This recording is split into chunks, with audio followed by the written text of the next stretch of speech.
প্রথমে সৎ মাকে দুনিয়া থেকে সরিয়ে দেয়, তারপর নিজের মাকেও দুনিয়া থেকে সরিয়ে দেয় নিজেরই সন্তান। 2016 সালে ইব্রাহিম শেখ তার সৎ মাকে নির্মমভাবে দুনিয়া থেকে সরিয়ে দেয়। তারপর আইন শৃঙ্খলা বাহিনী তাকে গ্রেপ্তার করে জেলে পাঠায়। জেল থেকে কিছুদিন পর বের হওয়ার পর এই 2026 সালে এসে আবার তার নিজের মাকে দুনিয়া থেকে নির্মমভাবে সরিয়ে দেয়। অভিযোগ উঠে এমন ভাবে মাকে করেছে যে তার মাথা থেকে বাইরে বেরিয়ে এসেছে। ঘটনাটি ঘটে গিয়েছে ফরিদপুরে।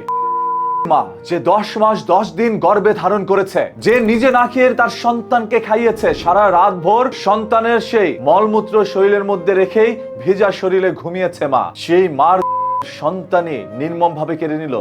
শক্ত সেই ইব্রাহিম শেখ 2016 সালে সামান্য তুচ্ছ ঘটনাকে কেন্দ্র করে তার সৎ মাকে দুনিয়া থেকে সরিয়ে দেয়। এরপর বছর 10 না কাটতেই আবার আপন মাকেও দুনিয়া থেকে সরিয়ে দিল। এখন প্রশ্ন উঠতেই পারে, একজন অপরাধী সে নির্মম ভাবে তার মাকে সরানোর পর অ্যারেস্ট হয়, সেখান থেকে জেলে পাঠানো হয়, জেল থেকে বেরিয়ে কিভাবে আসে এরকম একজন অপরাধী যার অপরাধ সম্পূর্ণই প্রমাণ হয়েছিল আদালতে, একজন চিহ্নিত অপরাধীকে কেন আপনারা সেদিন ছেড়ে দিয়েছিলেন তার নিজের মাকেও দুনিয়া থেকে সরানোর জন্য? অপরাধীরা এইভাবে জামিনে বের হওয়ার পরেই তারা আরো বড় অপরাধ সংগঠিত করে। যদি আসলে এই দেশের আইন প্রপারলি কাজ করত তাহলে দেখতেন এই অপরাধীরা বাইরে বেরোতে পারতো না এবং অপরাধ ক্রমান্বয়ে কমে আসতো। অপরাধ দিনাদিন বেড়েই যাচ্ছে জেল থেকে বেরিয়ে আসার কারণে। একজন মানুষ তার মাকে দুনিয়া থেকে সরিয়ে দিয়েছে, সেটা প্রমাণ হয়েছে, তারপরও সে বাইরে কিভাবে ঘুরে বেড়ায়। সেদিন যদি বাইরে বেরোতে না পারতো তাহলে আজ তার নিজের মা হয়তোবা প্রাণে বেঁচে থাকতো, কিন্তু ভিতর থেকে থাকতো, কারণ তার সন্তান জেলে। মা বাইরে থেকে